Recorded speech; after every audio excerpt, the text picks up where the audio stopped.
ഞാൻ പറഞ്ഞല്ലോ, ഒന്നിനെക്കുറിച്ച് ഞാൻ ഒരു പരാതി പറഞ്ഞിട്ടില്ലല്ലോ. ഒന്ന് ഞാൻ തന്നെയാണല്ലോ തെറ്റ് ചെയ്തത്. സിറ്റിംഗ് സീറ്റ് ഉറപ്പായി ജയിക്കുന്നൊരു സീറ്റിൽ നിന്നും മാറി നിന്നു, മാറി കണ്ടസ്റ്റ് ചെയ്തു. അതിൻ്റെ ഫലം അനുഭവിക്കേണ്ടി വന്നു. അതല്ലാതെ എന്തിനാ പരാതി പറഞ്ഞിട്ട് എന്താ കാര്യം? അങ്ങനെ ഒരു പരാതി എനിക്കില്ല. രാഹുൽ ഗാന്ധി ഇന്നലെ വിളിച്ചിട്ട് എന്താ സംസാരിച്ചത്? എങ്ങനെ? അതല്ല, കഴിഞ്ഞ 5 വർഷം അവിടെ നടന്ന കാര്യങ്ങൾ മനസ്സിലാക്കുന്നതിൽ വീഴ്ച പറ്റി. 5 വർഷമായിട്ട് അവിടെ സുരേഷ് ഗോപി നടത്തിയ പ്രവർത്തനങ്ങൾ അത് വേണ്ടത്ര വിലയിരുത്തുന്നതിൽ വീഴ്ച പറ്റിയതുകൊണ്ടാണ് ഇത്രയും ഒരു പരാജയം ഉണ്ടാകാനുള്ള കാരണം. പാർട്ടി സംവിധാനത്തിനും വീഴ്ച പറ്റി. ഞാനത് പരിശോധിച്ചതുമില്ല.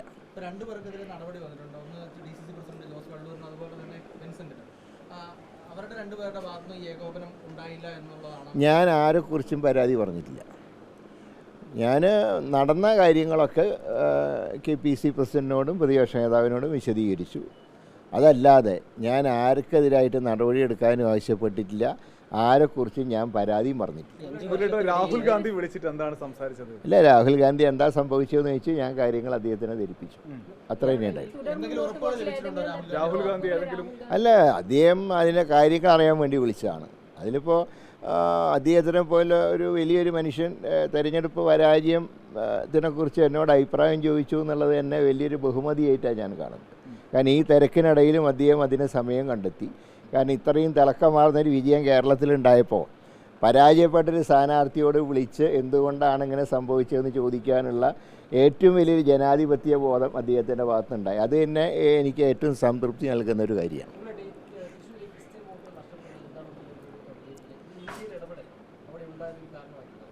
അല്ല, അങ്ങനെയൊന്നും നമുക്ക് പറയുന്നത് ശരിയല്ല. കാരണം ഒരെലക്ഷനോട് കൂടിയിട്ട് ലോകം അവസാനിക്കില്ലല്ലോ. പക്ഷേ അത് അവിടെ മാത്രം ഉണ്ടായ ഒരു പ്രതിഭാസമായിരുന്നു. തൃശ്ശൂർ മാത്രമാണ് ക്രൈസ്തവ വോട്ടുകളിൽ വിള്ളലുണ്ടായത്. മറ്റ് നിയോജക മണ്ഡലങ്ങൾ ഇപ്പം അങ്ങനെയാണെങ്കിൽ കോട്ടയത്തും ഇടുക്കിയിലൊന്നും ജയിക്കില്ലല്ലോ. കോട്ടയം ഇടുക്കിയിലും എല്ലായിടത്തും തന്നെ നല്ല റിസൾട്ട് വന്നല്ലോ. പക്ഷേ തൃശ്ശൂരിൻ്റെ ഒരു പ്രത്യേക സാഹചര്യത്തിൽ അവിടെ വോട്ട് നഷ്ടപ്പെട്ടു.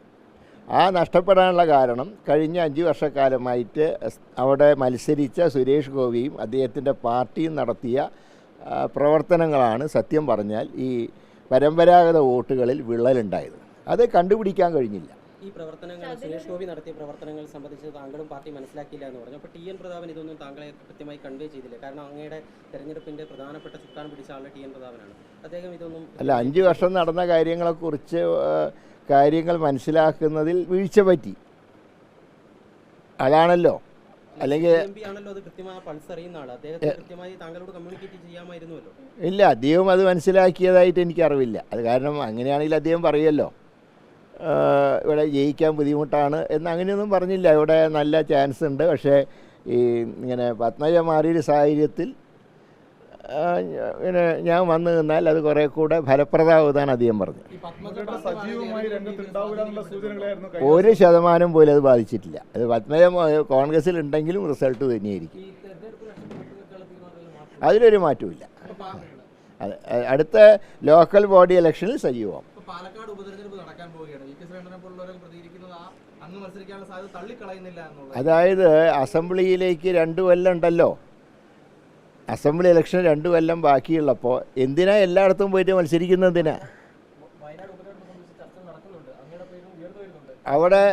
അവിടെ രാഹുൽ ഗാന്ധി ഒഴിയുകയാണെങ്കിൽ പ്രിയങ്ക ഗാന്ധി വരണമെന്നാണ് വയനാട്ടുകാരും കേരളത്തിലെ കോൺഗ്രസ്സുകാരും ആഗ്രഹിക്കുന്നത്. അത് പൂർണ്ണമായിട്ടും ശ്രീ രാഹുൽ ഗാന്ധിയുടെ പരിഗണനയ്ക്ക് വിട്ടിരിക്കുകയാണ്. പാർട്ടി പ്രവർത്തനം കേരളം കേന്ദ്രീകരിച്ചാണോ? അല്ല, ഞാനല്ലെങ്കിലും ഇനിയിപ്പോൾ MP അല്ലാത്ത സ്ഥിതിക്ക് ഡൽഹിക്ക് വരേണ്ട ആവശ്യമില്ല. അല്ലെ, തൽക്കാലം 1 വർഷത്തേക്ക് പ്രവർത്തനമൊന്നുമില്ല. അത് ഞാൻ നേരത്തെ പറഞ്ഞല്ലോ. കേരളത്തിൽ നിയമസഭാ തെരഞ്ഞെടുപ്പ് നടക്കാൻ പോകുന്നത് 2019 സംഭവിച്ചത് വലിയ വിജയം നേടിയെങ്കിലും നിയമസഭയിൽ വലിയ തിരിച്ചടി ഉണ്ടായി.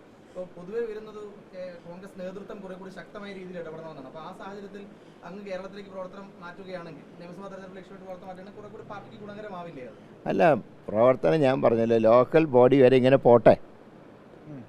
കുറച്ച് കാര്യങ്ങളൊക്കെ ആലോചിക്കാനും കാര്യങ്ങൾ തീരുമാനിക്കാനൊക്കെ ഇല്ലേ ഇനി അടുത്ത ഇലക്ഷനിലെ കാര്യങ്ങളെക്കുറിച്ചൊന്നും ഇപ്പോൾ എൻ്റെ മനസ്സിലേ വന്നിട്ടില്ല. പ്രതിപക്ഷ നേതാവ് ഇന്ന് വീട്ടിലേക്ക് വന്നു, പക്ഷേ അവിടെ അങ്ങ് ഉണ്ടായിരുന്നില്ല. അപ്പോൾ ഈ കമ്മ്യൂണിക്കേഷൻ ഇല്ല ഞാൻ അറിഞ്ഞില്ല. അങ്ങനെ വന്നു എന്ന് ഞാൻ ചില ചാനലിൽ കണ്ടു. വന്നോന്ന് എനിക്കറിയില്ല. വന്നിട്ടുണ്ടെങ്കിൽ എന്നെ വിവരം അറിയിക്കില്ല. വീട്ടിൽ അറിഞ്ഞിട്ടില്ല വിവരം. താങ്കൾ ബുക്കിംഗ് ചെയ്തിട്ടില്ല? ഇല്ല, വിളിച്ചിരുന്നെങ്കിൽ ഞാൻ ഉറപ്പായിട്ട് പറയുമായിരുന്നു ഡൽഹിക്ക് വരികയാണെന്ന്. അത് ഞാൻ അറിഞ്ഞില്ല. അങ്ങനെ വന്നോന്ന് എനിക്കിപ്പോഴും ഉറപ്പില്ല. 2 ദിവസമായിട്ട് താങ്കൾ ഡൽഹിക്ക് വരുന്നു എന്നുള്ള വാർത്തകൾ സജീവമായിട്ടുണ്ട്. അപ്പോൾ ആ സമയത്ത് അദ്ദേഹം അല്ല, അദ്ദേഹം രാഹുൽ ഗാന്ധിയെ യാത്ര അയച്ചിട്ട് മടങ്ങുമ്പോൾ ഒരു പക്ഷേ ഞാനുണ്ടെങ്കിൽ കാണാമെന്ന് വിചാരിച്ചിട്ട് വന്നതായിരിക്കാം. കാരണം രാഹുൽ ഗാന്ധി കൽപ്പറ്റയിൽ നിന്ന് വൈകുന്നേരം 7 മണിക്കാണ് അദ്ദേഹം യാത്ര തിരിച്ചത്.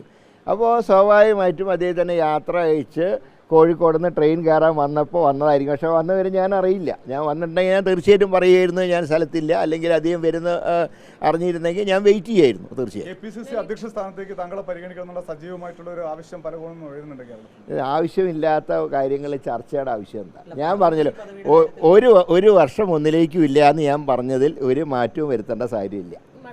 സോണിയാഗാന്ധിയെ കാണുന്നു. മാഡത്തിനെ ഒന്ന് കണ്ടാൽ കൊള്ളാമെന്നുണ്ട്. മാഡത്തിന് സമയമുണ്ടെങ്കിൽ കാണും. ശരി.